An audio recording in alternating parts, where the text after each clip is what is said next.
Namaku Putri. Seorang gadis kampung dari kaki Gunung Pangrangan, tempat hamparan kebun teh hijau membentang sejauh mata memandang. Di desaku, pagi selalu dimulai dengan kabut tipis yang menyelimuti perbukitan dan aroma daun teh yang dipetik para petani. Aku tumbuh di tengah kehangatan keluarga sederhana yang penuh cinta. Ayahku adalah pengepul teh terkenal di desa, bukan pejabat atau pengusaha besar, tapi cukup terpandang dan dihormati. Setiap hari, para petani teh datang ke rumah kami membawa hasil petikan mereka. Ayah selalu melayani dengan senyum dan timbangan yang jujur. Dari ayah aku belajar bahwa kehormatan bukan berasal dari harta, tapi dari kejujuran dan ketekunan. Ibuku sudah tiada sejak aku masih duduk di bangku SMA. Beliau pergi meninggalkan selembar foto dan beberapa perhiasan yang hingga detik ini masih jelas kuingat bentuk dan goresannya. Ada sepasang anting sederhana, sebuah gelang tipis, dan yang paling berharga, sebuah kalung emas dengan liontin batu kristal. Kalung itu selalu beliau kenakan di acara-acara penting. Di foto terakhir kami bersama, ibu tersenyum manis dengan kalung itu melingkar di lehernya. Aku tidak pernah membayangkan bahwa benda itu akan menjadi saksi bisu perjalanan hidupku di kemudian hari. Aku beruntung bisa berkuliah di salah satu kampus bergengsi di Jakarta. Beasiswa penuh dari pemerintah daerah membawaku merantau ke kota yang keras ini. Awalnya aku takut. Gadis kampung sepertiku akan tinggal di kota metropolitan? Tapi ayah selalu bilang, "Nak, orang boleh merendahkan asalmu, tapi jangan biarkan mereka merendahkan mimpimu." Jakarta benar-benar dunia yang berbeda. Gedung-gedung tinggi menggantikan hamparan kebun teh. Deru kendaraan menggantikan kicau burung. Di semester awal, aku sering merasa terasing. Teman-teman sekelasku kebanyakan berasal dari keluarga berada. Mereka bicara tentang liburan ke luar negeri, restoran mahal, dan barang-barang bermerek yang bahkan tidak pernah kulihat di toko. Aku hanya bisa diam. Tapi aku tidak pernah malu dengan keadaanku. Aku belajar keras, memanfaatkan setiap kesempatan. Aku percaya pendidikan adalah satu-satunya warisan yang tidak akan pernah pudar. Di sanalah aku bertemu dengan Mas Azam. Pertemuan pertama kami terjadi di perpustakaan kampus. Saat itu aku sedang kesulitan mencari buku referensi untuk tugas akhir. Seorang laki-laki dengan kemeja rapi tiba-tiba berdiri di sampingku. "Nyari buku ini?" tanyanya sambil menunjuk judul yang kuperlukan. "Ada di rak bagian selatan, pojok kiri. Biasanya tersembunyi, banyak yang gak tahu." Aku tersenyum kikuk. "Makasih." Dia mengangguk lalu pergi. Tak ada perkenalan, tak ada basa-basi. Tapi ada sesuatu dari sorot matanya yang hangat, seperti secangkir teh di pagi hari.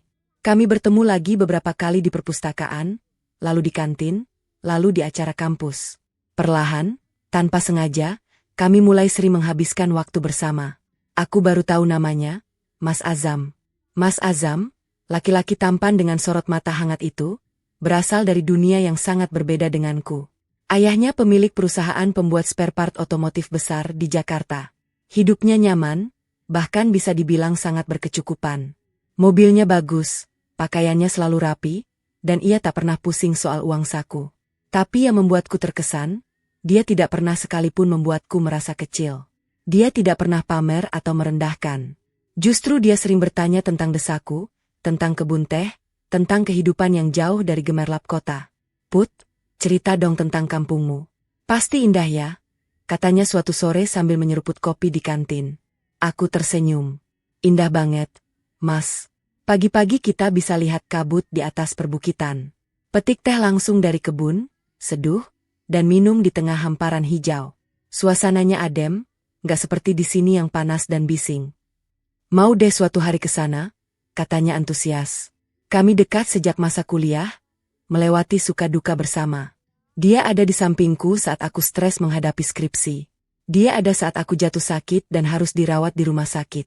Dia juga ada saat aku menangis karena kangen ayah dan kampung halaman. Hingga akhirnya tiba saat kelulusan. Aku diwisuda dengan predikat cum laude, dan Mas Azam juga lulus dengan nilai memuaskan.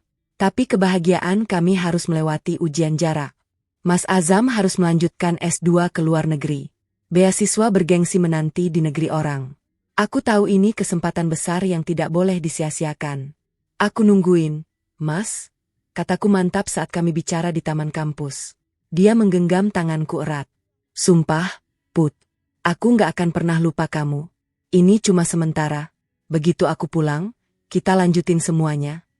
2 tahun kami menjalani hubungan jarak jauh. 2 tahun penuh rindu, penuh perjuangan. Kami hanya bisa bertemu lewat panggilan video dan pesan singkat.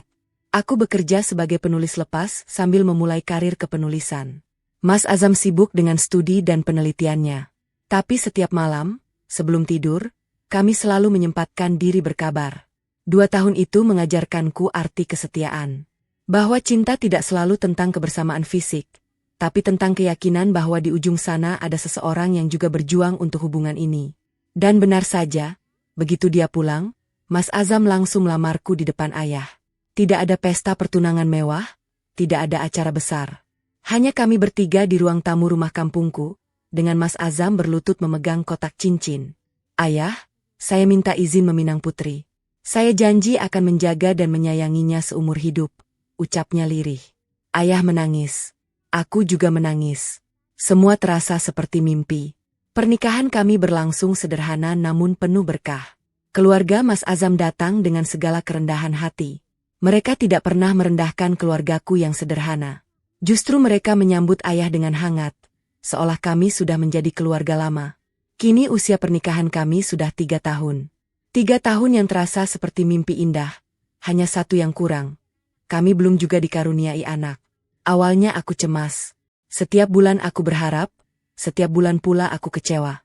Tapi Mas Azam selalu menenangkanku. Nggak usah dipikirin, Put.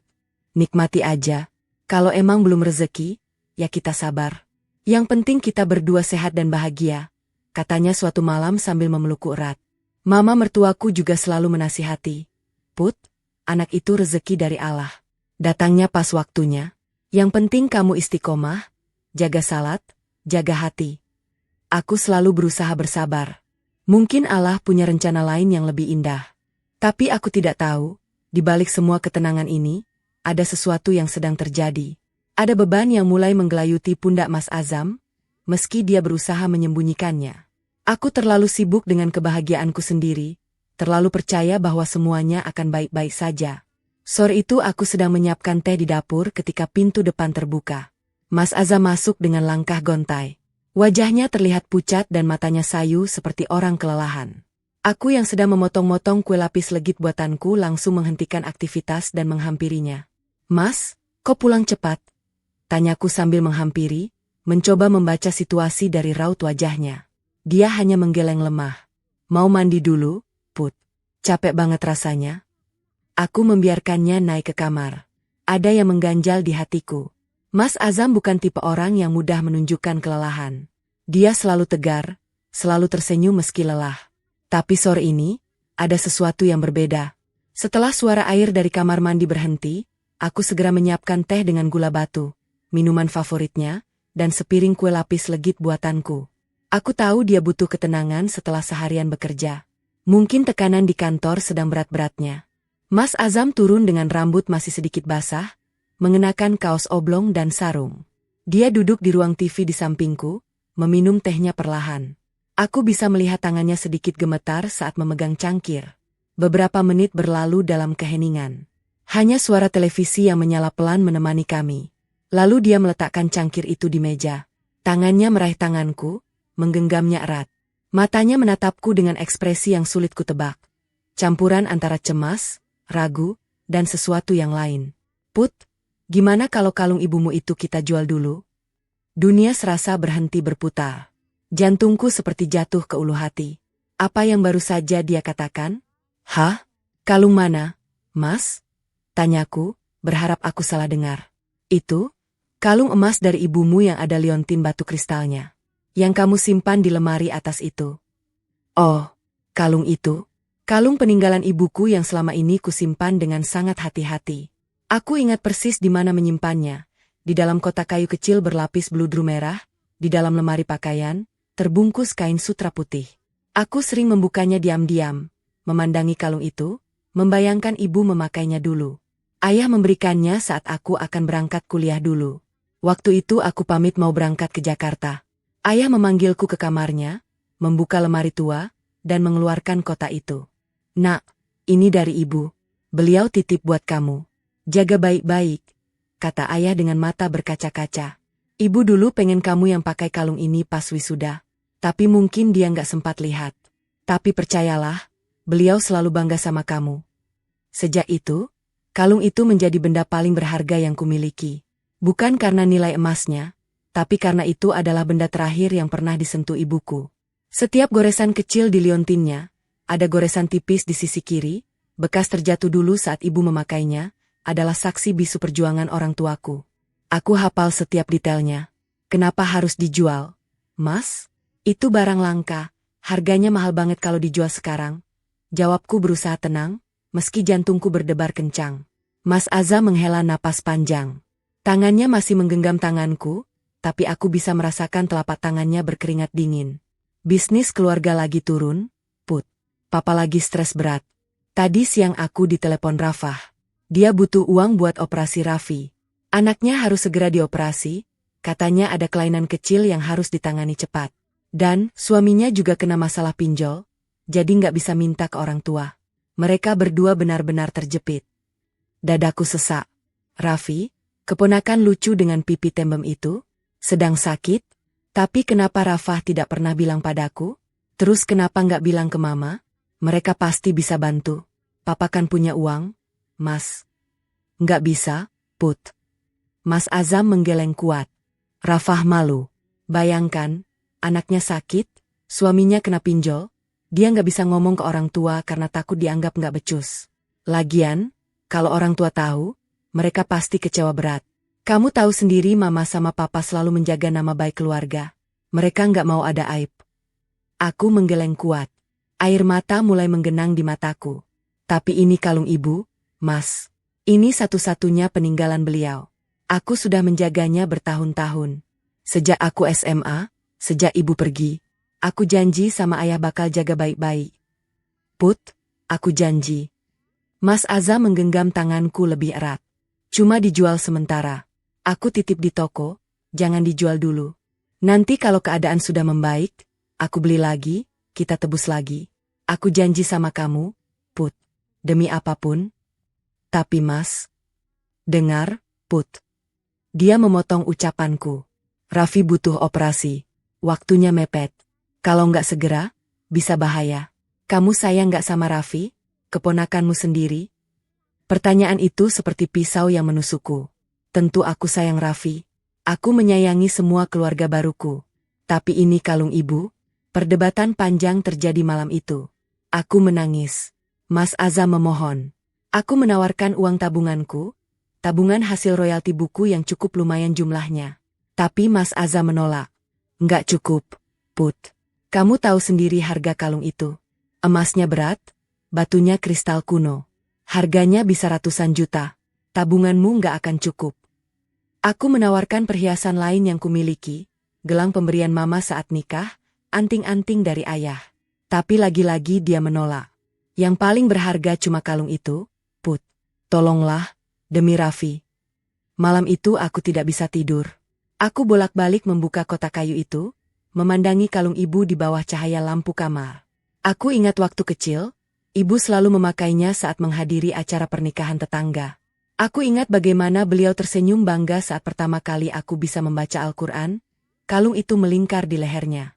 Aku ingat saat terakhir melihat ibu di rumah sakit, kalung itu masih ada di lehernya sebelum beliau pergi untuk selama-lamanya.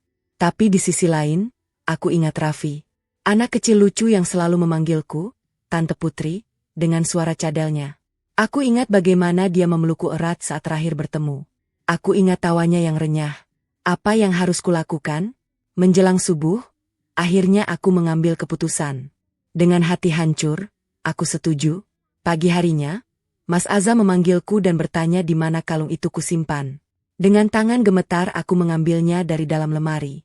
Aku membuka kotak kayu itu, mengeluarkan kalung dari balutan kain sutra. Mengeluarkan kalung dari balutan kain sutra, dan menatapnya untuk terakhir kalinya, entah sampai kapan. Ini, Mas, kataku lirih, menyerahkan benda berharga itu padanya. Mas Azam menerimanya dengan hati-hati. Dia menatapku lama, lalu mengecup keningku singkat. Makasih, Put. Aku janji, begitu keadaan membaik, aku akan tebus lagi. Kamu percaya sama aku, kan? Aku mengangguk meski hatiku menjerit. Dia bergegas pergi ke kantor dengan kalung itu. Aku berdiri di pintu, memandang mobilnya menjauh, dan untuk pertama kalinya setelah sekian lama, aku menangis sejadi-jadinya. Aku gagal, MAH. Aku gagal menjaga amanat ibu. Tapi aku percaya pada janji Mas Azam. Dia pasti akan mengembalikannya. Dia suamiku, orang yang paling kupercaya di dunia ini. Atau begitulah pikirku saat itu. Hari-hari setelahnya, aku sering membuka lemari, hanya untuk menemukan kotak kayu itu kosong. Setiap kali, dadaku terasa sesak. Tapi aku selalu menguatkan diri, ini sementara. Rafah butuh, Raffi butuh. Aku ikhlas. Setelah kejadian penyerahan kalung itu, hidupku terasa seperti memasuki babak baru yang ganjil. Aku berusaha meyakinkan diri bahwa semua akan baik-baik saja. Mas Azam janji akan mengembalikannya. Mas Azam janji ini hanya sementara. Tapi batin ini tak bisa berbohong. Setiap kali membuka lemari dan melihat kotak kayu itu kosong, ada sesuatu yang remuk di dalam dada. Aku mencoba mengalihkan perhatian dengan menulis. Novel terbaruku sedang dalam proses, dan tokoh utamanya tiba-tiba berubah menjadi seorang wanita yang kehilangan sesuatu yang berharga. Mungkin tanpa sadar, lukaku mulai merembes ke dalam karyaku. Tapi yang lebih mengganggu adalah perubahan Mas Azam. Setelah kejadian itu, Mas Azam mulai sering pulang larut malam. Awalnya kukira dia lembur karena pekerjaan menumpuk. Maklum, perusahaan sedang banyak tekanan katanya. Tapi ketika kutanya, dia kadang menjawab dengan ketus. Aku lagi sibuk, Put.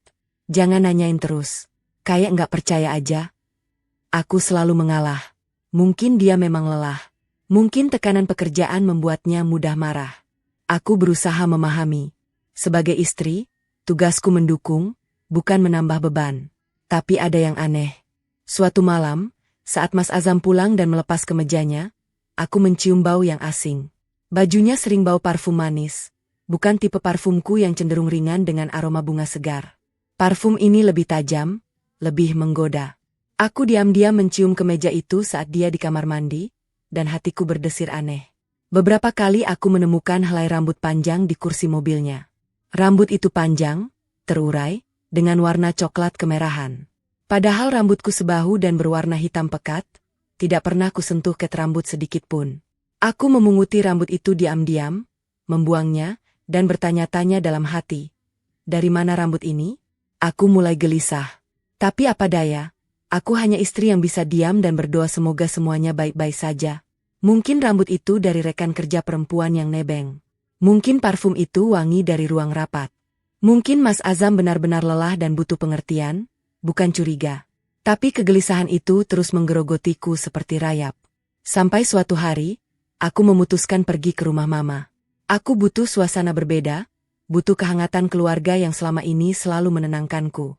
Aku membawa rendang kesukaan beliau, masakan andalanku yang selalu membuat Mama tersenyum. Mas Azam sudah berangkat pagi, katanya ada meeting penting. Aku membereskan rumah sebentar, lalu meluncur ke rumah mertua. Sesampainya di sana, aku terkejut melihat Rafah dan Raffi sedang duduk di ruang tamu. Rafah tengah asyik bermain dengan Raffi yang lucu dengan baju bergambar mobil-mobilan. Rafah, kamu di sini? Sapaku riang, kaget bercampur senang. Iya, Kak. Lagi main ke Mama. Raffi kangen neneknya. Lagian aku juga kangen Mama, jawabnya sambil tersenyum lebar. Raffi langsung menghampiriku dan memeluk kakiku. Tante Putri, teriaknya dengan suara cadel. Aku menggendongnya sebentar, mencium pipi gembulnya. Rasanya hangat sekali bisa bertemu mereka. Mama keluar dari dapur dengan celemek masih terikat. Put, tumben kesini? Ada apa? Enggak apa-apa, Amaha, cuma kangen. Bawain rendang kesukaan Mama, jawabku sambil mencium tangan beliau. Wah, Mama doyan banget sama rendangmu, Put. Yang paling enak sedunia, puji Mama sambil tersenyum. Kami makan siang bersama dengan hangat.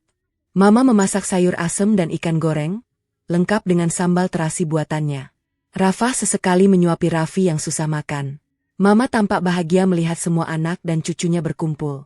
Aku ikut bahagia, meski di sudut hatiku ada ganjalan yang belum selesai. Setelah makan, Mama pamit pergi ke pengajian rutin ibu-ibu kompleks. Kalian ngobrol aja dulu ya, Mama pamit dulu, nanti sore baru pulang. Aku dan Rafah memutuskan ngopi di kafe dekat rumah. Raffi dibiarkan bermain di area anak-anak yang ada di dalam kafe. Kami pesan kopi dan camilan, duduk di pojok yang nyaman. Di kafe, setelah obrolan ringan tentang ini itu, tentang perkembangan Raffi, tentang pekerjaan suami Rafah, tentang kabar terbaru keluarga, aku memberanikan diri bertanya. Ada sesuatu yang mengganjal di hatiku sejak bertemu Rafah. Rafah, Raffi udah sehat ya? Udah bisa main lari-lari gitu? Aktif banget?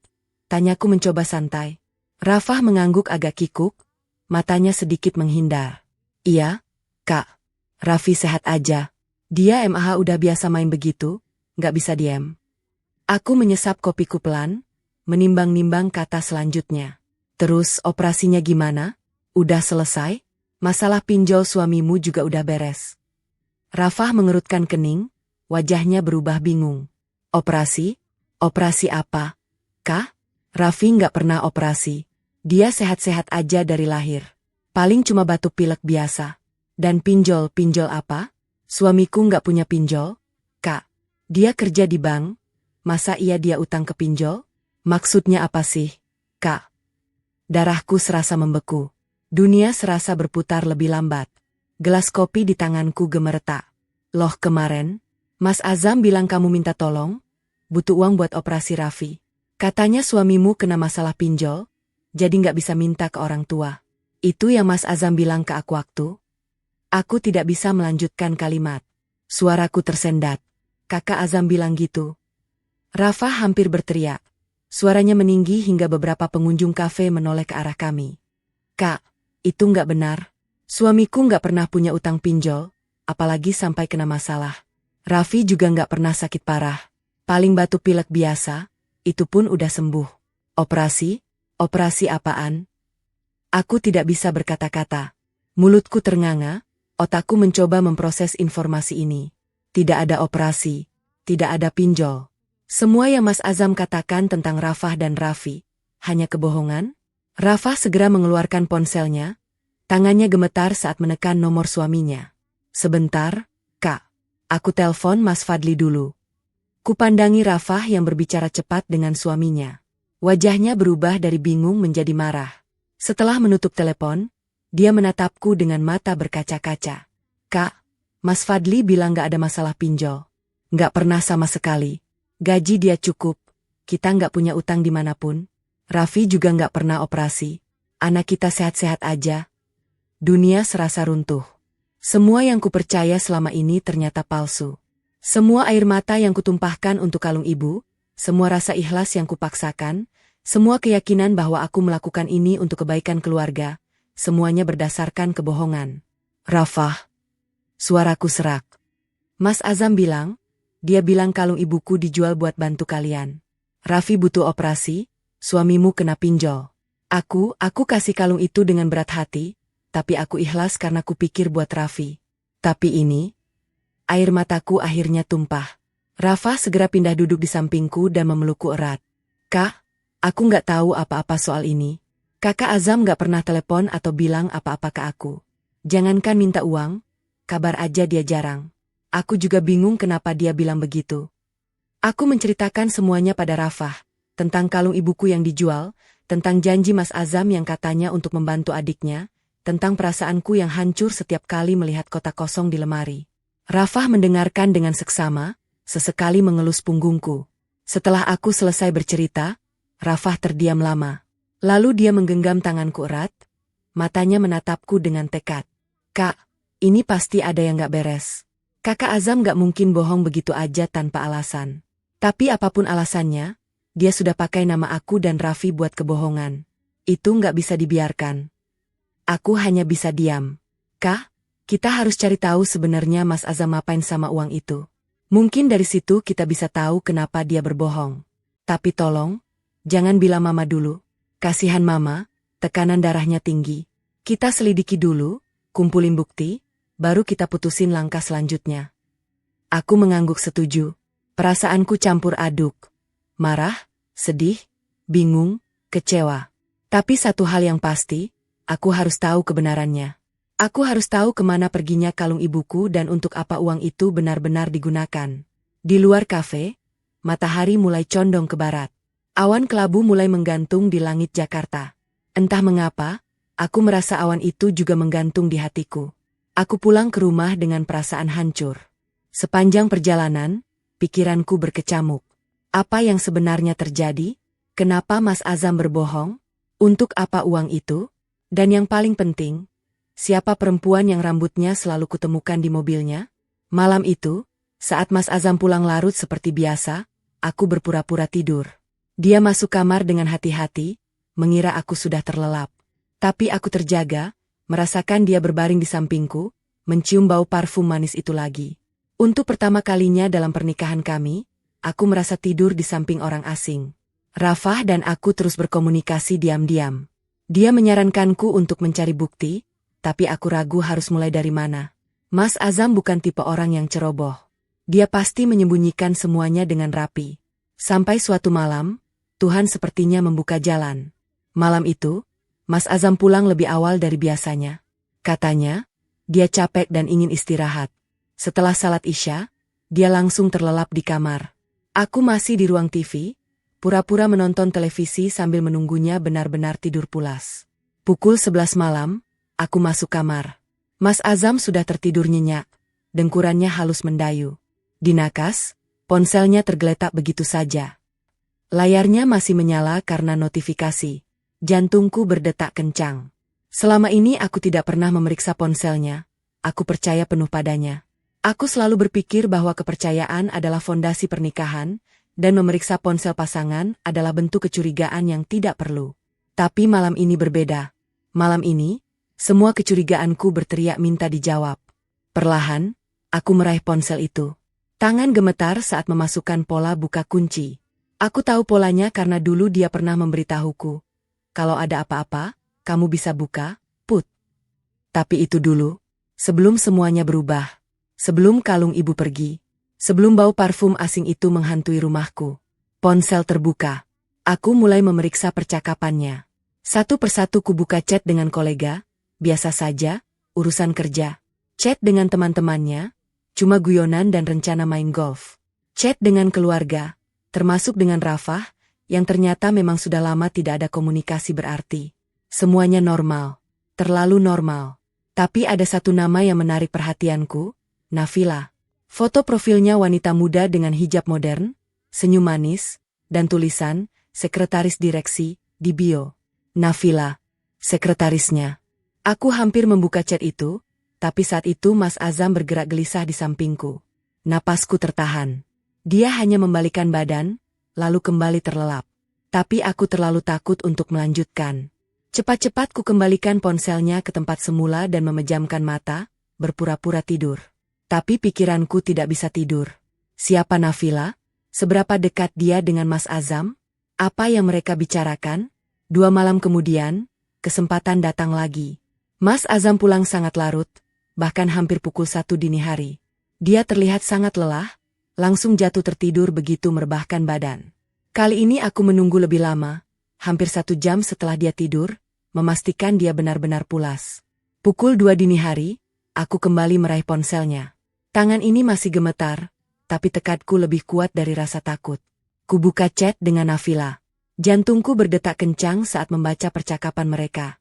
Ada puluhan pesan, dari pagi hingga malam. Bukan sekadar urusan kerja, mereka bicara tentang makan siang bersama, tentang candaan-candaan mesra, tentang kangen dan sayang. Lalu aku sampai di pesan beberapa minggu lalu. Makasih ya, Pak Azam. Nanti saya pakai terus kalung pemberian dari Pak Azam. Ini hadiah terbaik yang pernah saya terima. Hati merah 2. Kalung? Kalung apa? Dengan tangan gemetar, aku menggulir ke atas mencari konteks. Dan di sanalah aku menemukannya. Sebuah foto yang membuat dunia serasa runtuh. Foto leher mulus dengan kalung emas dan liontin batu kristal melingkar di sana. Kalung ibuku, tidak salah lagi. Aku tahu goresan kecil di sisi kiri liontin itu. Goresan yang terjadi saat ibu terjatuh di dapur bertahun-tahun lalu. Goresan yang tidak akan diketahui siapapun selain aku dan ayah. Goresan yang kulihat setiap kali membuka kotak kayu itu. Dunia serasa berhenti berputar. Aku hampir menjerit. Tangan gemetar hebat. Napas memburu, air mata mengalir tanpa bisa kubendung. Semua kebohongan, semua kecurigaan, semua pertanyaan, kini terjawab sudah. Mas Azam tidak menjual kalung itu. Dia memberikannya pada sekretarisnya. pada perempuan lain, pada selingkuhannya. Put. Suara itu membuatku tersentak. Mas Azam terbangun. Dia melihat ponselnya terbuka di tanganku, melihat wajahku yang basah oleh air mata, lalu melihat ke layar ponsel yang masih menampilkan foto Nafila dengan kalung ibuku. Wajahnya berubah pucat dalam sekejap. Put, itu bukan? Kalung ibu? Suaraku serak, nyaris tidak terdengar. Kamu kasih kalung ibu ke dia? Put, dengar, aku bisa jelasin. Di mana kalung itu? Bentakku tiba-tiba, suaraku pecah. Kamu bilang mau dijual? Kamu bilang buat operasi Raffi. Kamu bilang ini cuma sementara. Tapi Raffi sehat, Mas. Raffi nggak pernah operasi. Dan kamu kasih kalung ibu ke perempuan lain. Mas Azam terdiam. Wajahnya berubah-ubah antara pucat dan merah. Lalu dia bangkit dari tempat tidur, mencoba meraih tanganku. Put, ini nggak seperti yang kamu kira. Seperti apa, Mas? Potongku tajam. Foto itu jelas. Kamu kasih kalung warisan ibuku ke sekretarismu. Kamu bilang mau jual buat operasi Raffi. Tapi Raffi sehat. Tidak ada operasi. Tidak ada pinjol. Matanya membelalak. Kamu ngobrol sama Rafah. Aku nggak perlu ngobrol sama Rafah buat tahu kamu bohong. Raffi sehat, Mas. Kamu pakai nama adikmu sendiri buat nutupin kebohonganmu. Kamu bohong ke aku, kamu bohong ke keluarga, kamu bohong ke semua orang. Put, dengar. Tidak. Untuk pertama kalinya dalam 3 tahun pernikahan, aku membentaknya sekeras itu. Kamu bohong. Kamu ambil satu-satunya peninggalan ibuku, satu-satunya benda yang aku punya dari beliau, dan kamu kasih ke perempuan lain. Kamu pikir aku nggak akan tahu? Kamu pikir aku bodoh? Mas Azam mencoba meraih tanganku lagi, tapi aku menariknya kasar. Aku melompat dari tempat tidur, berlari keluar kamar, dan mengunci diri di kamar mandi. Di luar, Mas Azam terus mengetuk pintu. Put, buka pintunya. Kita bicara baik-baik. Aku nggak mau bicara sama pembohong. Put, maafkan aku. Aku salah. Tapi ini rumit. Rumit? Aku berteriak dari balik pintu. Yang rumit itu, Mas, adalah bagaimana aku harus bilang ke ayahku di kampung bahwa kalung ibu yang dia titipkan padaku, yang aku janji akan jaga baik-baik, sekarang melingkar di leher selingkuhanmu. Itu yang rumit. Mas Azam diam. Mungkin dia tidak tahu harus berkata apa. Aku menangis sejadi-jadinya di kamar mandi malam itu. Air dingin kubuka, kubiarkan membasahi tubuhku, berharap bisa mendinginkan kemarahan yang membara di dada. Tapi tidak ada yang bisa mendinginkannya. Tidak ada. Beberapa saat kemudian, aku mendengar langkah kaki menjauh dari pintu. Mas Azam pergi. Mungkin ke ruang tamu. Mungkin ke sofa. Aku tidak peduli. Aku duduk di lantai kamar mandi, memeluk lutut, dan menangis hingga kehabisan air mata. Pagi harinya, aku keluar dari kamar mandi dengan mata bengkak. Mas Azam sudah pergi, lebih pagi dari biasanya. Di nakas, ponselnya tidak ada. Dia membawanya pergi. Dan saat aku mencoba mengingat-ingat, aku sadar. Sebelum pergi, dia pasti sudah mengganti pin ponselnya. Aku tidak bisa membukanya lagi. Tapi aku sudah punya cukup bukti. Foto itu sudah cukup. Goresan di liontin itu sudah cukup. Aku mengambil ponselku sendiri dan mengirim pesan pada Rafah. Aku tahu semuanya.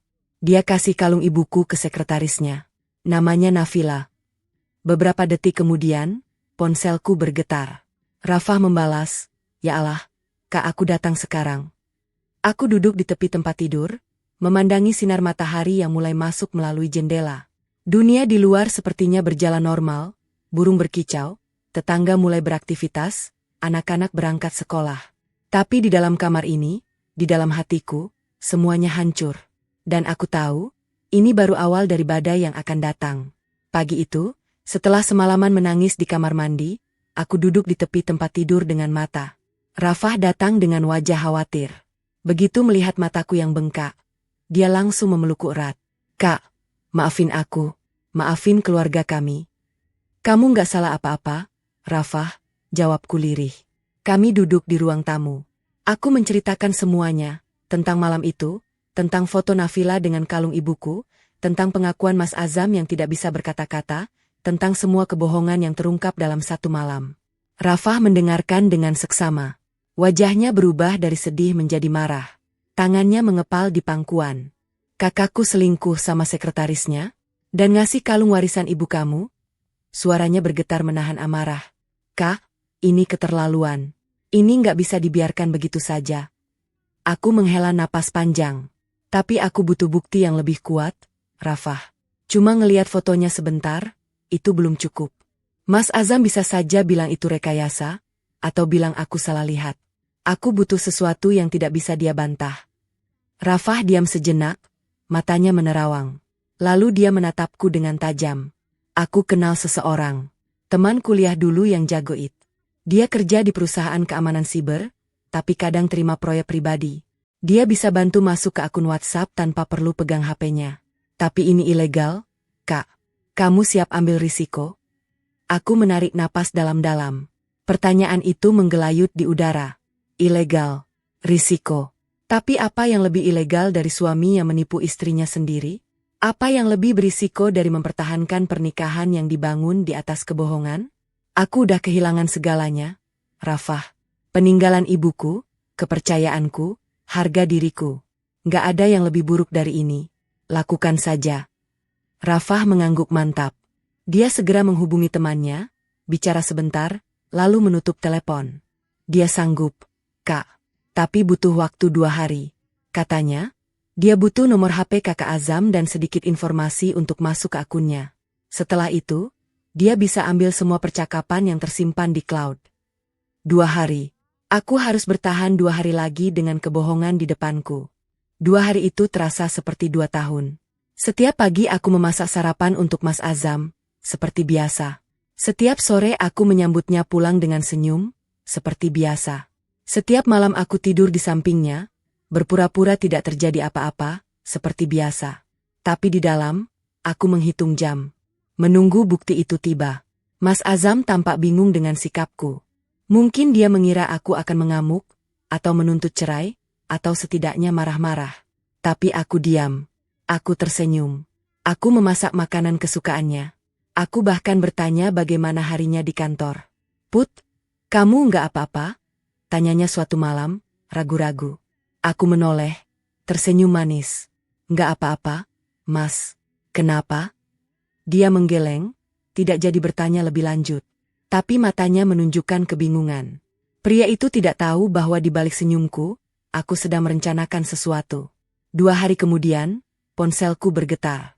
Rafah mengirim pesan, file sudah masuk, Kak. Siap-siap. Beberapa menit kemudian, aku menerima kiriman file besar, ratusan screenshot percakapan antara Mas Azam dan Nafila selama beberapa bulan terakhir. Dari yang pertama mereka saling follow Instagram, hingga yang terakhir seminggu lalu. Dengan tangan gemetar, aku mulai membacanya satu persatu. Awalnya masih wajar, pembicaraan tentang tugas kantor, tentang jadwal meeting, tentang laporan yang harus diselesaikan. Tapi semakin ke bawah, nadanya mulai berubah. Pak, makasih ya udah traktir makan siang. Enak banget restonya.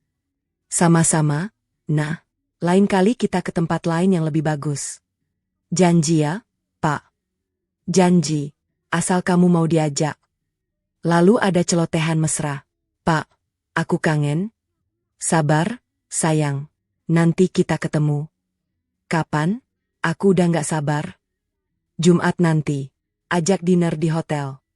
Sayang, dia memanggilnya sayang. Lalu aku sampai di percakapan yang membuat dadaku sesak. Pak, aku mau hadiah spesial dong. Bukan yang biasa-biasa. Udah setahun kita begini, belum pernah sekalipun kamu kasih hadiah berarti. Mau hadiah apa? Aku mau perhiasan. Yang bagus. Yang mahal. Biar aku bisa pamer ke teman-teman. Mahal gimana? Yang limited edition gitu. Yang gak semua orang punya. Ada. Aku punya kalung limited edition.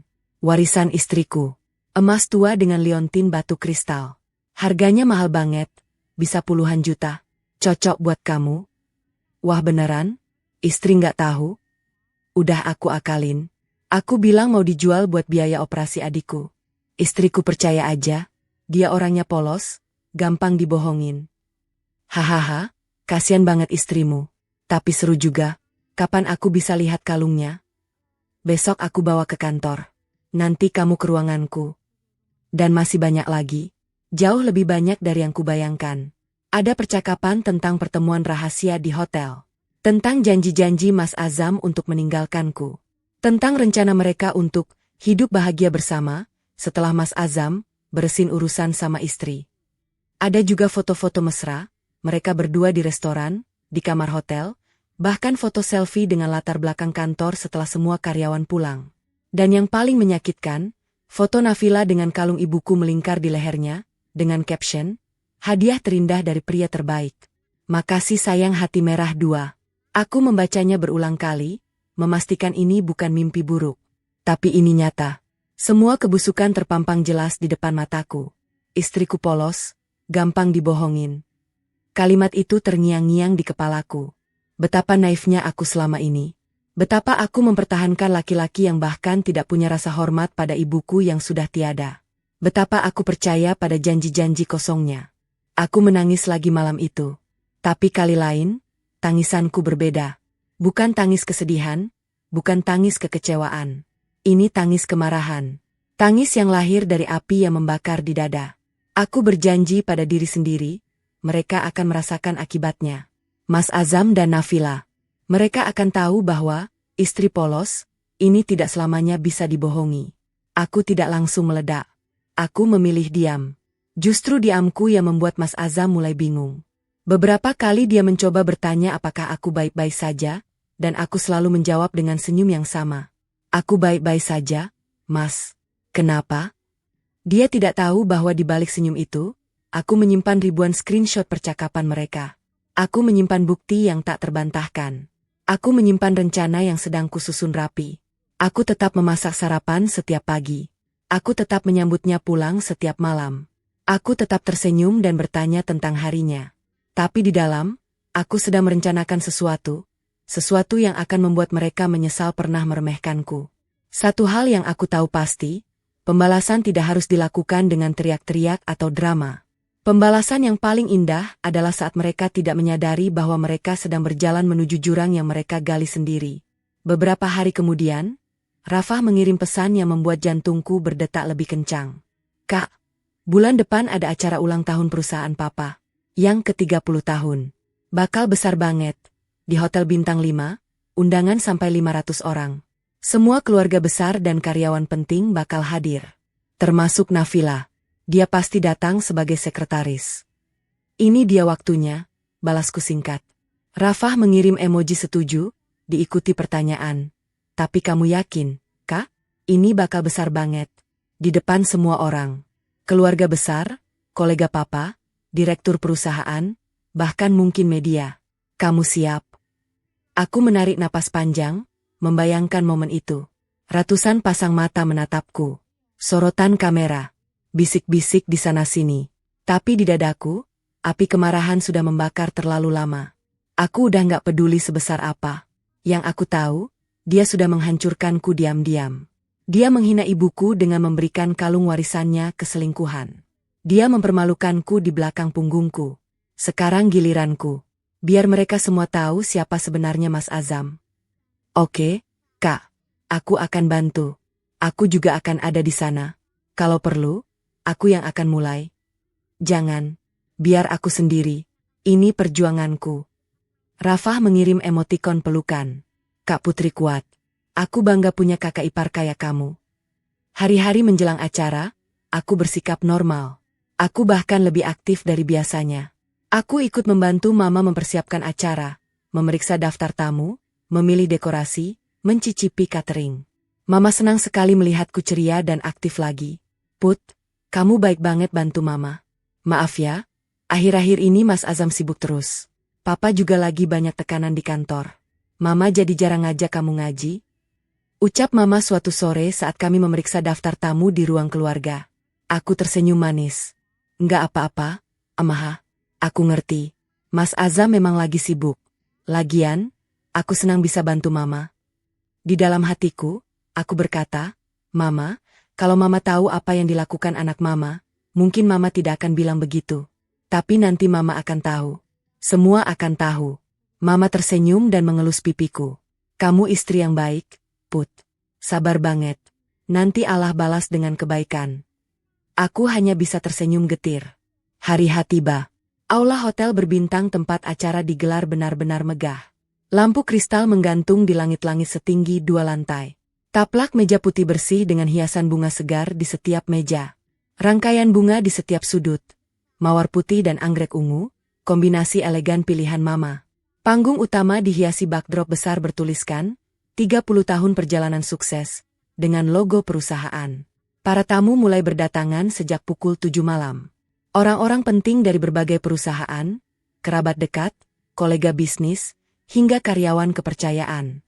Para wanita berlenggak-lenggok dengan gaun malam mewah, para pria dengan jas mahal. Aku sendiri mengenakan kebaya modern warna hijau army, pilihan mama, dengan tata rias sederhana tapi elegan. Mas Azam tampil percaya diri dengan setelan jas hitamnya, rambut disisir rapi ke belakang. Dia berkeliling menyapa tamu, sesekali tertawa kecil dengan koleganya, tampak seperti eksekutif muda yang sukses dan berbakti pada keluarga. Tidak ada yang tahu apa yang tersembunyi di balik senyum manisnya. Aku mencari-cari dengan mata. Dan di sanalah dia, Nafila. Berdiri di antara para staf perusahaan, di area yang disediakan untuk karyawan. Dia mengenakan dres marun panjang dengan hijab senada. Rambutnya yang coklat kemerahan itu dibiarkan terurai sedikit di depan, mungkin sengaja untuk menutupi leher. Tapi aku tahu apa yang ada di lehernya. Aku melihat dengan seksama. Saat dia menoleh, rambutnya tersibak sedikit.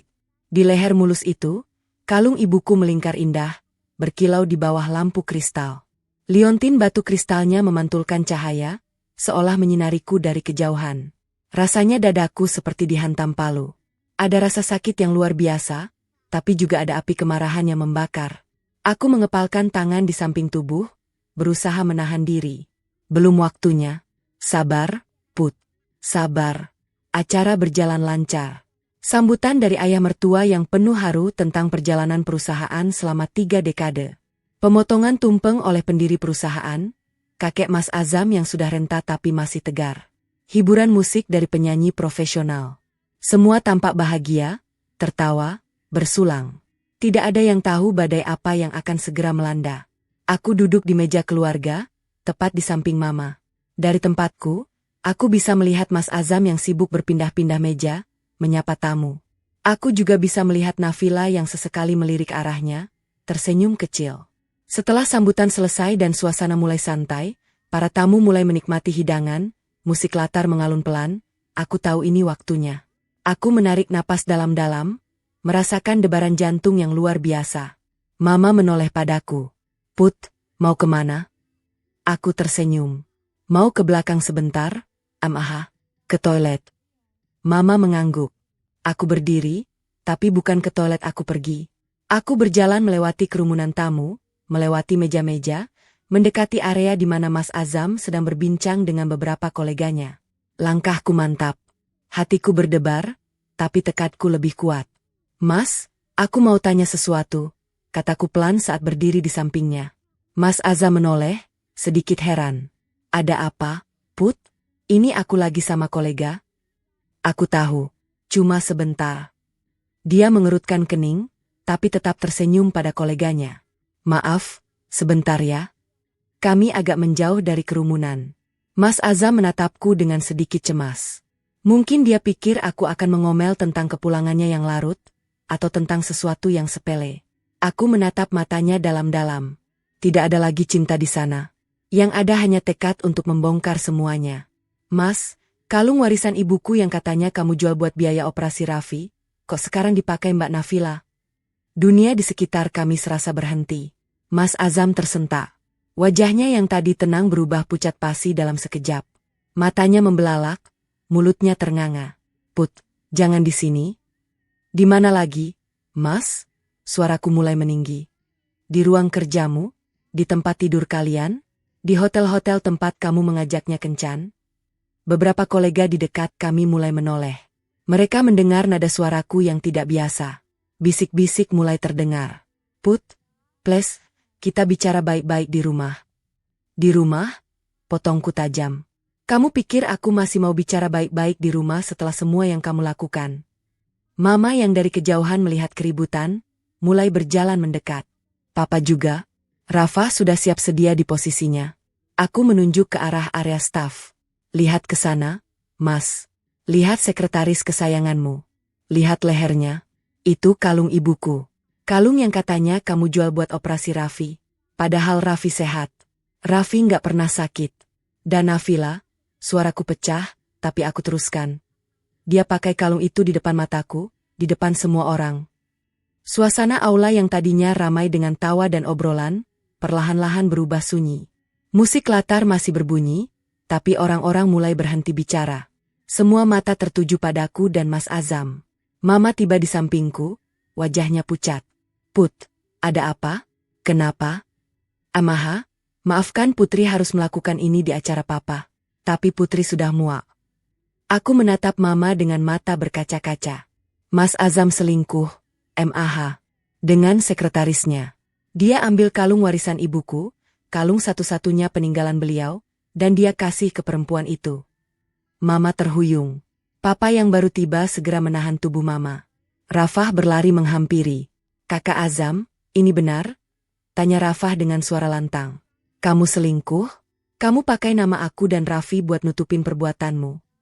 Mas Azam hanya diam. Wajahnya merah padam, tapi tidak ada suara yang keluar. Aku mengeluarkan ponselku. Papa, MAH, tamu-tamu sekalian. Maafkan saya mengganggu acara yang bahagia ini. Tapi saya rasa semua berhak tahu siapa sebenarnya wakil eksekutif perusahaan ini. Dan di hadapan ratusan pasang mata, aku mulai membacakan percakapan-percakapan itu. Aku mengeluarkan ponselku. Tangan ini sedikit gemetar, tapi suaraku mantap. Di hadapan ratusan pasang mata yang kini tertuju padaku, aku membuka galeri screenshotku. Bapak, Ibu, para tamu undangan, dan keluarga besarku. Maaf mengganggu acara yang bahagia ini. Sungguh, ini bukan niatku. Tapi saya rasa semua orang yang hadir di sini berhak tahu siapa sebenarnya wakil eksekutif perusahaan ini. Suami saya sendiri. Beberapa tamu mulai mendekat, penasaran. Yang tadinya hanya mendengar keributan dari kejauhan, kini mulai mengerumuni area tempat kami berdiri. Para kolega bisnis Papa, kerabat jauh, bahkan para staf perusahaan, semua ingin tahu apa yang terjadi. Rafah yang sudah siap sedia segera menghampiri, berdiri tegak di sampingku.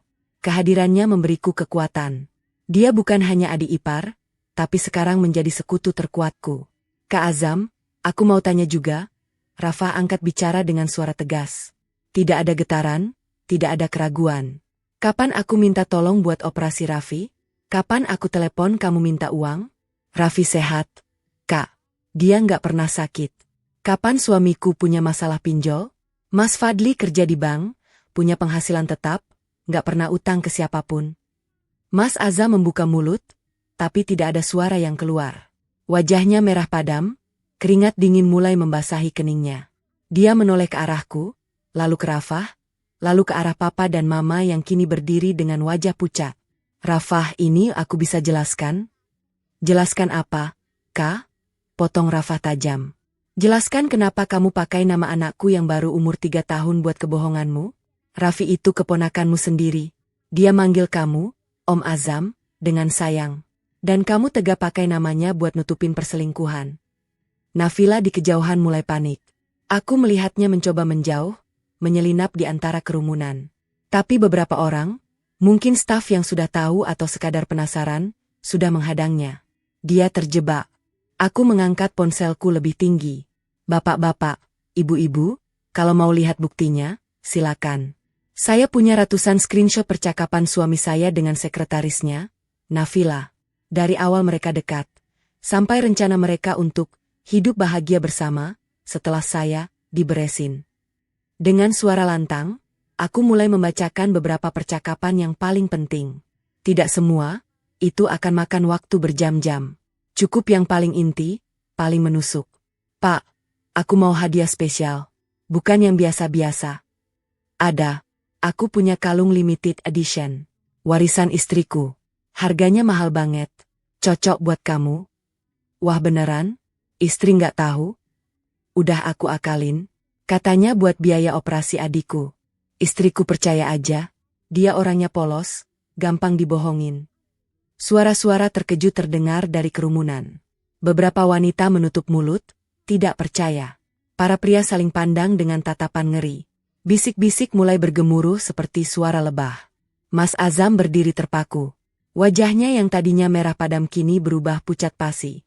Matanya kosong menatap ke depan, seolah tidak percaya ini benar-benar terjadi. Ayah mertua yang sejak tadi hanya diam mematung, akhirnya melangkah maju. Wajahnya merah padam, bukan karena malu, tapi karena marah luar biasa. Aku belum pernah melihat beliau seperti ini. Azam. Suaranya rendah, tapi berat. Penuh tekanan. Apa ini benar? Pak, saya bisa jelaskan? Diam, bentak ayah mertua sekencang-kencangnya. Seluruh aula langsung sunyi. Tidak ada yang berani bersuara. Jangan ada penjelasan. Saya tanya, apa ini benar? Mas Azam membuka mulut, tapi lagi-lagi tidak ada suara. Diamnya adalah jawaban. Ayah mertua meraih ponselku. Tangannya gemetar saat membaca beberapa percakapan di layar. Aku melihat wajahnya berubah, dari merah padam menjadi pucat, dari marah menjadi hancur. Ini bukan hanya perselingkuhan anaknya. Ini adalah pengkhianatan terhadap keluarga, terhadap kepercayaan, terhadap nama baik yang selama 30 tahun beliau bangun.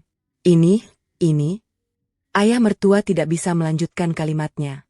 Beliau terhuyung sedikit, dan salah satu kolega segera menahannya. Mama yang berdiri di sampingku hampir pingsan. Tubuhnya lemas, matanya menerawang. Rafah segera menahan tubuh Mama, membimbingnya duduk di kursi terdekat. MAH sadar, MAH. Jangan pingsan, Rafah berbisik panik. Tapi Mama hanya diam dengan air mata mengalir. Beliau menatap Mas Azam dengan tatapan yang tidak bisa kujelaskan, campuran antara tidak percaya, kecewa, dan sakit hati yang luar biasa. Ayah mertua menatap Mas Azam dengan tatapan yang tidak pernah kulihat sebelumnya. Bukan marah biasa. Ini adalah kemarahan yang dalam, kekecewaan yang membara, dan keputusan yang sudah bulat. Mulai hari ini, suaranya tegas, meski sedikit bergetar. Kamu tidak lagi mewakili perusahaan ini. Kamu dicoret dari semua jabatan. Kamu tidak punya hak lagi untuk ikut campur dalam urusan perusahaan. Dan mengenai warisan perusahaan, beliau berhenti, menarik napas panjang. Kita bicarakan nanti dengan pengacara. Tapi untuk sekarang, anggap saja kamu sudah tidak ada hubungan dengan keluarga ini. Suasana aula bergemuruh. Ini bukan sekadar skandal rumah tangga. Ini adalah pencopotan jabatan di depan ratusan orang penting. Ini adalah pengumuman publik bahwa Mas Azam, anak sulung, pewaris perusahaan, telah dicoret dari garis suksesi. Mas Azam berdiri kaku, seolah dunia runtuh di hadapannya. Matanya menerawang, mungkin membayangkan masa depan yang hancur berantakan dalam hitungan menit. Beberapa orang berbisik, yang lain hanya terpaku. Para kolega bisnis saling pandang dengan tatapan ngeri. Para kerabat keluarga mulai bergerombol, membicarakan skandal ini dengan suara berbisik. Media, yang diundang untuk meliput acara perusahaan, mulai mengarahkan kamera mereka ke arah kami. Di tengah hiruk-pikuk itu, aku melihat Nafila berusaha kabur. Dia mencoba menyelinap di antara kerumunan, menuju pintu keluar. Tapi Rafah melihatnya. "Hei, Mbak Nafila," teriak Rafah. Semua mata beralih ke arah Nafila. Dia berhenti, membeku di tempat. Wajahnya pucat pasi, matanya liar mencari jalan keluar. Rafah berjalan cepat menghampirinya. Beberapa orang mengikuti. Aku juga ikut, meski langkahku sedikit goyah. Rafah berdiri tepat di depan Nafila. Tinggi mereka hampir sama, tapi aura Rafah jauh lebih mengintimidasi. "Mbak, sebelum Mbak pergi, tolong kembalikan sesuatu yang bukan milik Mbak." Nafila bergeming. Aku nggak tahu maksud Mbak." "Jangan pura-pura." Rafah menunjuk leher Nafila. "Kalung di leher Mbak itu. Itu kalung warisan ibu kakak iparku. Yang kamu minta sebagai hadiah dari kakakku yang brengsek itu. Tolong kembalikan." Nafila memegang lehernya refleks. Di balik rambutnya yang terurai, kalung ibuku masih melingkar di sana. Aku bisa melihat liontin. Kristalnya berkilau di bawah lampu. Dia terdiam, tidak bergerak. Mungkin berpura-pura tidak tahu. Mungkin berharap ada keajaiban. Aku melangkah maju, berdiri di samping Rafah. "Mbak Nafila." Suaraku tenang, tidak tinggi, tapi jelas. "Aku tahu Mbak tidak akan mengembalikannya dengan sukarela. Tapi tolong pikirkan, mau bertahan dengan kalung curian di leher, di depan semua orang ini? Atau Mbak kembalikan dengan baik-baik dan pergi dari sini dengan sisa harga diri yang Mbak punya? Nafila menatapku. Untuk pertama kalinya, kami bertatapan langsung. Di matanya, aku melihat ketakutan, rasa malu, dan mungkin sedikit penyesalan. Tapi entahlah, perlahan, dengan tangan gemetar, dia meraih ke belakang lehernya, membuka kait kalung itu. Kalung ibuku terlepas, jatuh ke tangannya. Lalu dia menyerahkannya padaku. Ini, suaranya serak, nyaris tidak terdengar. Maaf. Aku mengambil kalung itu. Begitu berada di genggaman, rasanya seperti mimpi. Benda berharga itu kembali ke tanganku, setelah berbulan-bulan hilang, setelah melalui pengkhianatan yang begitu dalam. Aku bisa merasakan tekstur emasnya, goresan kecil di sisi liontinnya, dan kehangatan yang seolah masih menyimpan kenangan ibuku. Aku menggenggamnya erat. Begitu erat hingga hampir terasa sakit. Tapi sakit itu menenangkanku, mengingatkanku bahwa ini nyata, ini benar-benar terjadi. MAH, Putri berhasil mengambilnya kembali. Tapi dengan harga yang sangat mahal, MAH. Dengan harga pernikahan yang hancur, hati yang remuk, dan kepercayaan yang musnah. Air mata mengalir di pipiku. Tapi kali ini, bukan air mata kesedihan. Ini air mata lega. Lega karena perjuangan panjang ini akhirnya berbuah. Lega karena benda berharga ini kembali ke pangkuanku. Lega karena aku tidak lagi hidup dalam kebohongan. Di belakangku, keributan masih berlangsung. Papa memanggil pengacara perusahaan untuk mulai membahas pencopotan Mas Azam. Mama masih duduk lemas dengan Rafah di sampingnya. Para tamu mulai bergerak. Ada yang pulang, ada yang masih bergerombol bergosip. Mas Azam entah di mana. Mungkin duduk di pojok, merenungi kehancuran yang dia ciptakan sendiri. Tapi aku tidak peduli. Yang penting, kalung ibu sudah kembali. Aku berjalan menuju toilet wanita, mengunci pintu, dan duduk di lantai. Di sana, aku membuka genggaman tanganku dan memandangi kalung itu. Liontin batu kristalnya berkilau di bawah lampu neon. Terima kasih, MAH. Terima kasih sudah menjaga aku. Terima kasih sudah memberi aku kekuatan. Ini belum selesai, MAH. Tapi setidaknya, aku punya senjata untuk melanjutkan perang ini. Aku mencium kalung itu dan menggantungkannya kembali di leherku. Di mana semestinya dia berada?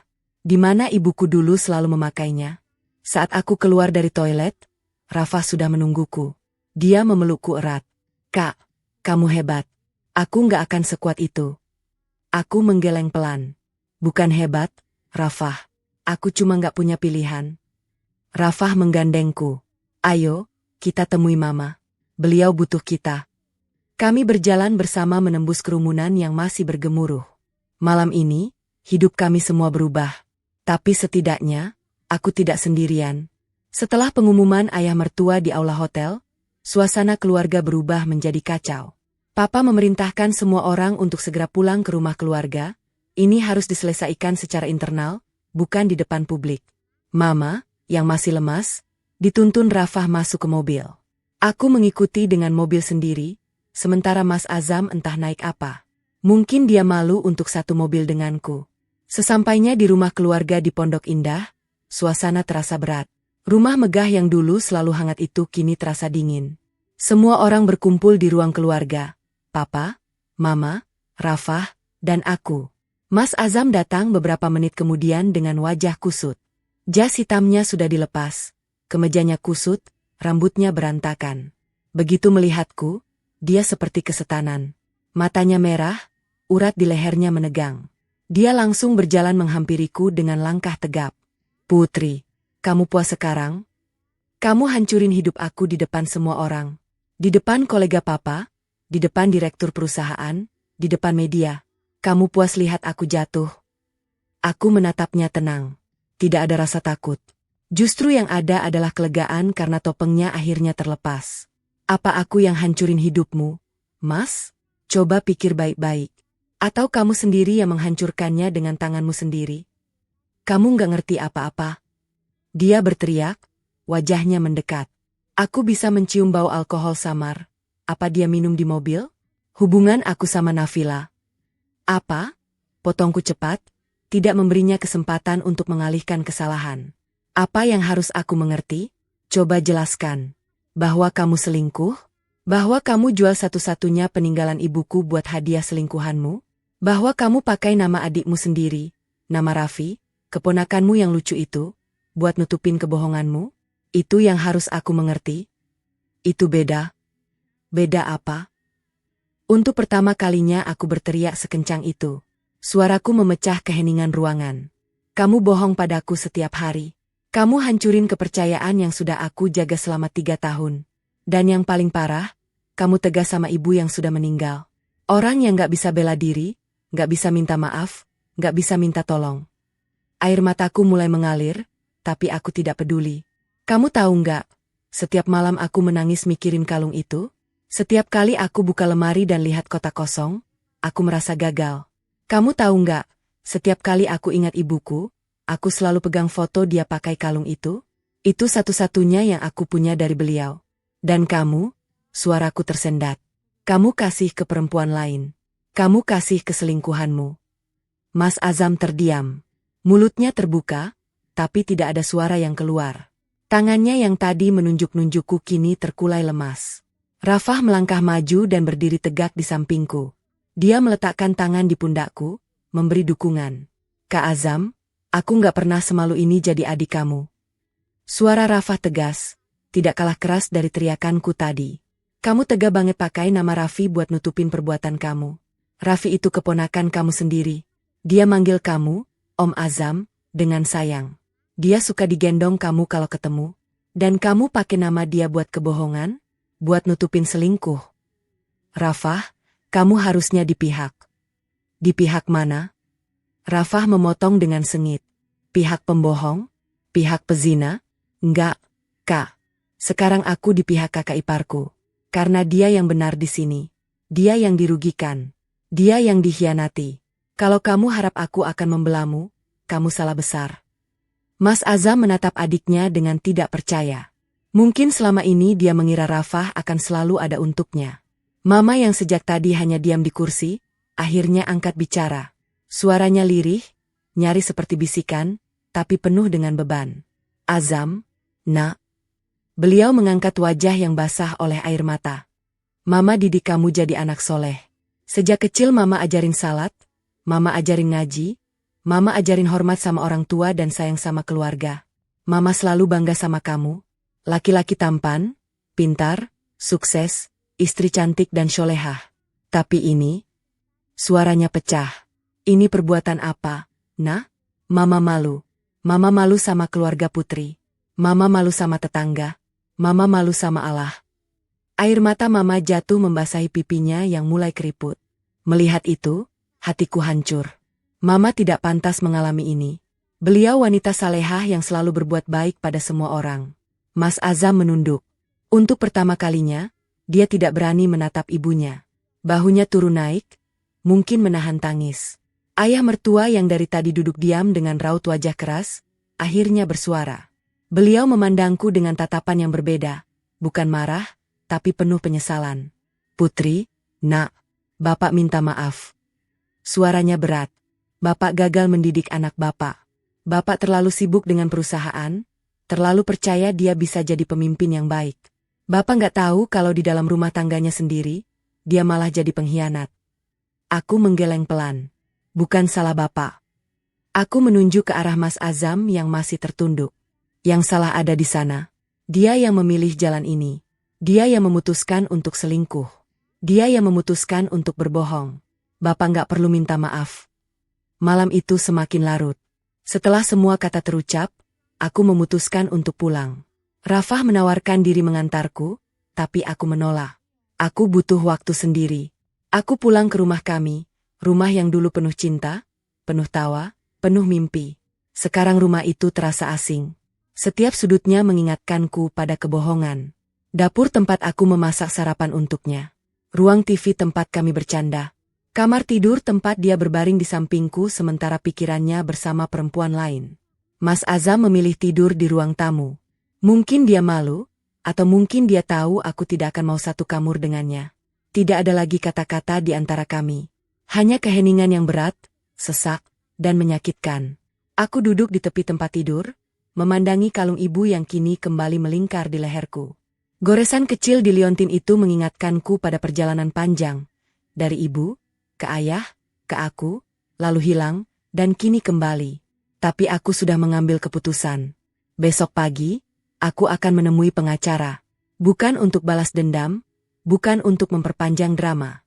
Tapi untuk mengambil kembali hidupku. Untuk memulai lembaran baru. Di luar, hujan mulai turun. Derasnya seperti isak tangis yang selama ini kutahan. Malam itu, setelah konfrontasi di rumah keluarga, aku duduk sendirian di kamar yang dulu penuh dengan canda tawa. Kini hanya ada keheningan yang berat. Mas Azam tidur di ruang tamu, mungkin malu atau mungkin takut. Aku tidak peduli. Yang ada di pikiranku hanya satu, ini sudah cukup. Aku tidak bisa melanjutkan sandiwara ini. Pagi harinya, tanpa banyak bicara, aku mengambil beberapa pakaian dan barang-barang pribadiku. Aku tidak ambil satupun pemberian keluarga Mas Azam, perhiasan dari mama, hadiah pernikahan, apapun. Hanya buku-buku tulisku, laptop, dan kalung ibu yang kini kembali melingkar di leherku.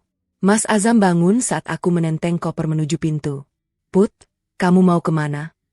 Aku menoleh sejenak. Pulang. Ke rumah ayah. Put, tunggu. Tidak perlu, Mas. Potongku datar. Kita bicara lewat pengacara saja. Dia terdiam. Mungkin sadar bahwa tidak ada lagi yang bisa dia katakan. Aku pergi meninggalkan rumah itu. Di kaca spion, aku melihat rumah yang dulu kusebut rumah kini semakin mengecil, hingga akhirnya menghilang di tikungan jalan. Seminggu setelah kejadian di acara keluarga, aku resmi mengajukan gugatan cerai melalui pengacara. Aku tidak mau bertemu langsung dengan Mas Azam. Cukup sudah. Cukup semua kebohongan, cukup semua air mata. Mas Azam tidak banyak berkata ketika surat itu sampai padanya. Mungkin dia sudah pasrah, atau mungkin dia terlalu hancur untuk melawan. Katanya, dia hanya bertanya satu hal, apa tidak bisa kita perbaiki? Pengacaraku menjawab singkat, klien saya sudah mengambil keputusan. Aku tidak peduli lagi dengan apa yang dia rasakan. 3 tahun pernikahan, 3 tahun kepercayaan, 3 tahun cinta. Semuanya musnah dalam sekejap karena kebohongannya sendiri. Proses perceraian berjalan cukup cepat. Tanpa anak dan tanpa harta bersama yang rumit, aku tidak mau ambil satupun dari rumah itu kecuali barang bawaanku. Kami resmi berpisah sebulan kemudian. Sidang terakhir berlangsung singkat. Hakim mengabulkan gugatanku. Mas Azam tidak hadir. Selesai sudah. Aku kembali ke kampung, ke rumah ayah di kaki Gunung Pangrangan. Begitu tiba di halaman rumah sederhana itu, aku melihat ayah sudah duduk di teras. Mungkin sejak pagi menungguku. Dia berdiri, berjalan mendekat, dan memelukku erat. Tidak ada kata-kata. Hanya pelukan hangat yang langsung membuat air mataku tumpah. Untuk pertama kalinya setelah berminggu-minggu, aku merasa aman. Nak, di sini tempatmu. Nggak usah malu. Ayah bangga kamu berani ambil keputusan. Suara ayah serak, mungkin menahan tangis. Kamu kuat. Seperti ibumu.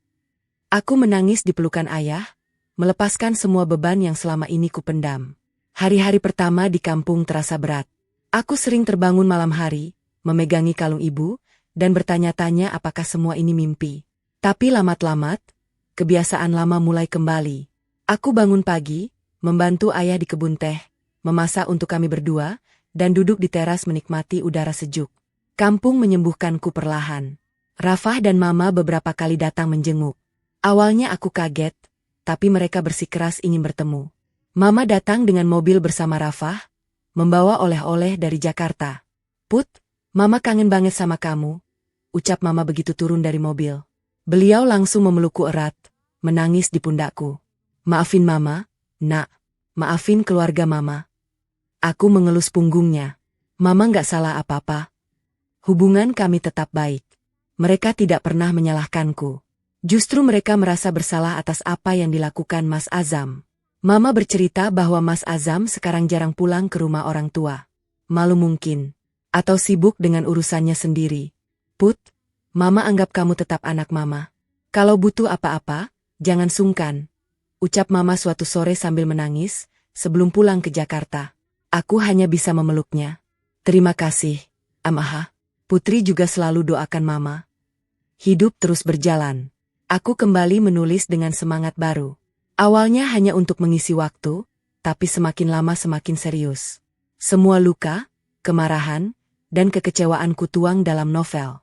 Setiap kali mengetik, rasanya seperti terapi. Seperti melepas beban satu persatu. Karakter utamanya bukan aku, seorang wanita karir yang sukses. Tapi ada banyak potongan kisahku di sana. Adegan saat dia dikhianati, saat dia jatuh, saat dia bangkit kembali.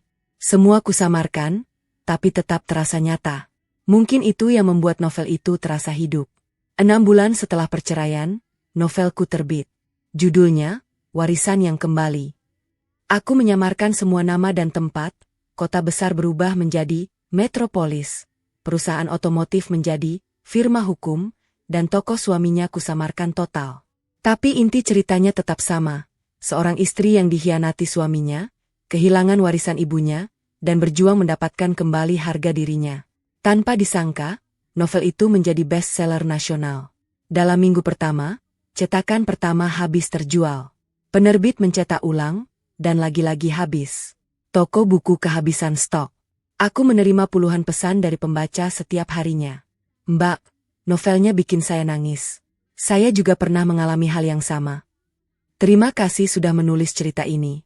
Saya jadi punya keberanian untuk memulai hidup baru. Karakter utamanya kuat banget. Inspiratif. Mereka tidak tahu bahwa di balik kata-kata indah itu, ada luka nyata yang kualami. Tapi mungkin itu justru yang membuat ceritanya terasa nyata, karena memang nyata. Mama dan Rafah tahu novel itu. Mereka bahkan membelinya dan mempromosikannya ke teman-teman mereka. Kak Putri memang berbakat, kata Rafah dalam satu panggilan video. Dia menunjukkan bukunya yang sudah penuh dengan sticky notes. Aku baca sampai habis dalam 2 hari. Nangis-nangis. Aku tersenyum. Makasih, Rafah. Serius, Kak? Kamu harus nulis lagi? Ini novel terbaik yang pernah aku baca tahun ini. Aku hanya bisa tersenyum. Dukungan mereka adalah salah satu hal yang membuatku tetap kuat. Sedangkan Mas Azam, kabarnya tidak begitu baik. Rafah sesekali mengabari, meski tidak detail. Setelah dicoret dari perusahaan, dia mencoba melamar ke beberapa tempat lain. Tapi skandalnya sudah tersebar luas. Di dunia bisnis yang sempit, kabar burung terbang cepat. Reputasinya hancur. Banyak perusahaan yang tidak mau menerimanya. Nafila juga sudah pergi, entah kemana. Kabarnya dia mengundurkan diri tidak lama setelah skandal itu terbongkar. Beberapa teman Rafah yang masih kerja di sana bilang, Nafila pindah ke luar kota. Tidak ada yang tahu pasti. Dunia memang adil kadang-kadang. Tapi aku tidak lagi peduli dengan hidup Mas Azam. Masa laluku sudah selesai. Yang ada di hadapanku adalah masa depan yang baru. Dengan ayah, dengan karya-karyaku, dan dengan kalung ibu yang setia melingkar di leherku. Di teras rumah ayah, dengan hamparan kebun teh di kejauhan dan udara sejuk yang membelai wajah, aku menulis lagi. Jari-jari ini menari di atas keyboard, menuangkan cerita baru. Dan di dadaku, ada rasa damai yang tidak bisa dibeli dengan uang. Aku Putri, mantan istri dari seorang pembohong. Tapi yang terpenting, aku adalah diriku sendiri, utuh, kuat, dan siap melangkah ke masa depan. Setelah novel pertamaku menjadi bestseller, hidupku berubah drastis. Penerbit terus memintaku menulis lagi. Pembaca setia mengirimkan pesan-pesan dukungan. Aku bahkan mulai mendapat tawaran untuk menulis di beberapa media nasional. Tapi aku tetap memilih hidup sederhana di kampung, di rumah ayah, dengan udara sejuk dan hamparan kebun teh di depan mata. Aku sedang merevisi naskah novel keduaku, masih tentang perempuan yang bangkit dari keterpurukan, ketika seorang pria berdiri di pagar rumah. Hampir setahun setelah perceraian, aku sudah terbiasa dengan kesunyian. Aku bisa duduk berjam-jam di teras, ditemani secangkir teh dan laptop, tanpa merasa kesepian. Tapi sore itu, kehadiran sosok itu membuat jantungku berdetak sedikit lebih cepat. Bukan karena rindu, tapi karena tidak menyangka. Mas Azam. Dia tampak jauh berbeda.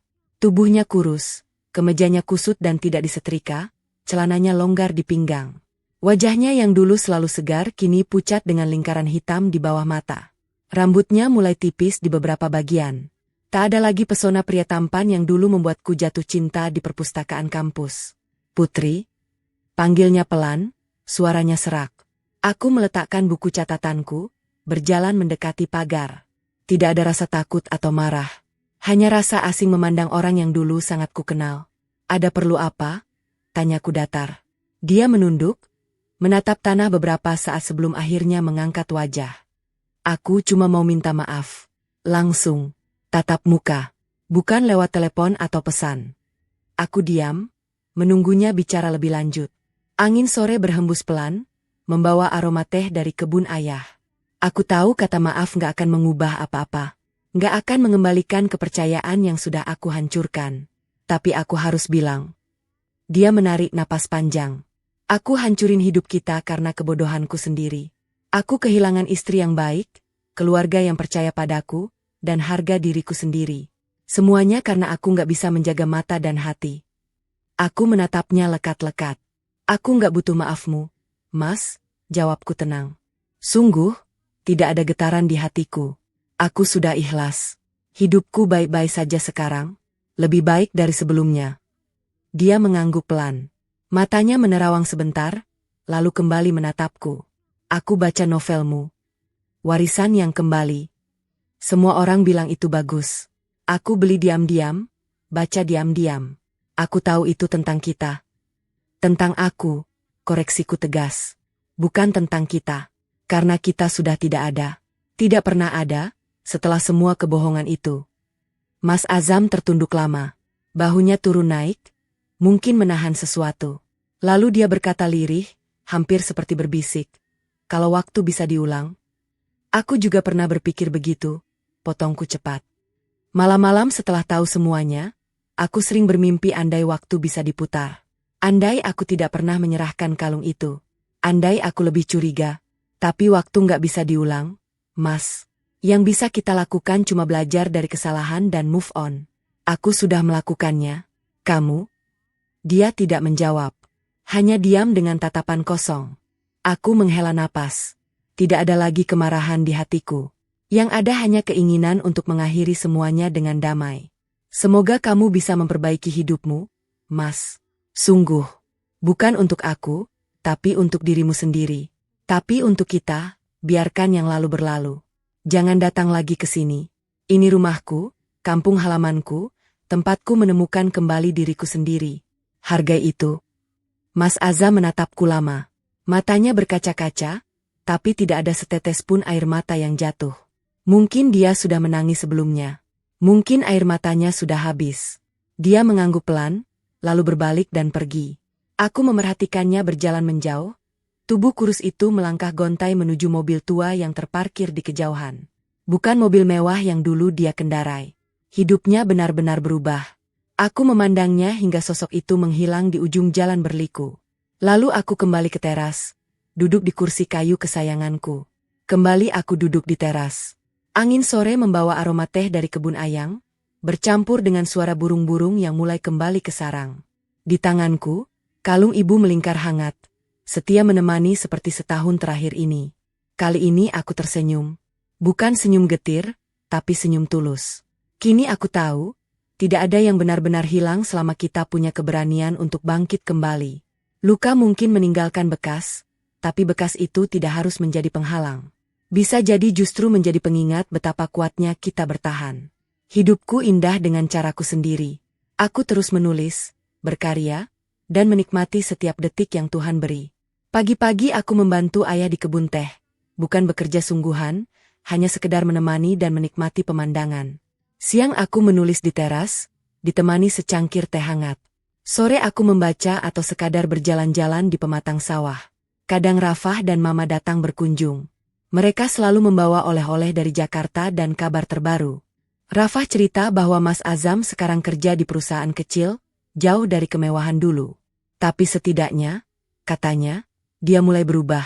Rajin salat, mulai mendekatkan diri pada agama. Aku hanya mengangguk mendengar, doaku untuknya, tapi tidak lebih. Kadang aku pergi ke acara bedah buku di kota-kota besar. Tapi aku tetap pada prinsipku, tidak pernah menampilkan wajah. Topi dan masker adalah teman setiaku.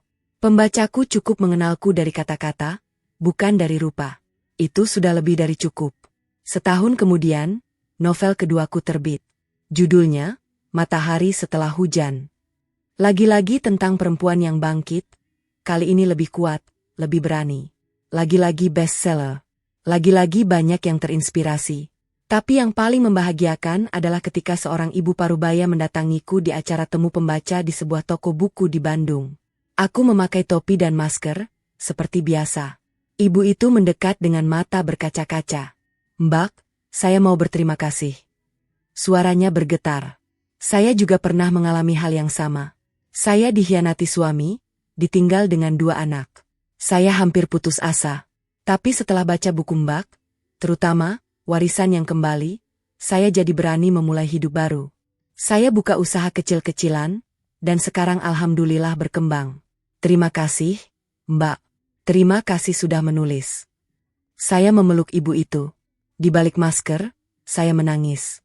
Saat itulah aku tersadar, mungkin ini alasan Tuhan memberiku ujian itu. Bukan untuk menghancurkanku, tapi agar aku bisa menjadi terang bagi orang lain yang berjalan dalam gelap. Agar lukaku bisa menjadi obat bagi luka orang lain. Agar kisahku bisa menjadi inspirasi bagi mereka yang merasa tidak punya jalan keluar. Dan di atas segalanya, aku bersyukur pada keluarga baruku yang tetap menyayangiku. Mama, Rafah, bahkan ayah mertua yang kadang masih mengirim kabar lewat WhatsApp. Mereka membuktikan bahwa keluarga tidak selalu tentang darah, tapi tentang hati yang ikhlas menerima. Tentang cinta yang tidak bersyarat. Kalung ibu tetap melingkar di leherku hingga sekarang. Setiap kali aku menyentuhnya, aku teringat pesan ayah, "Ibu mau kamu yang pakai."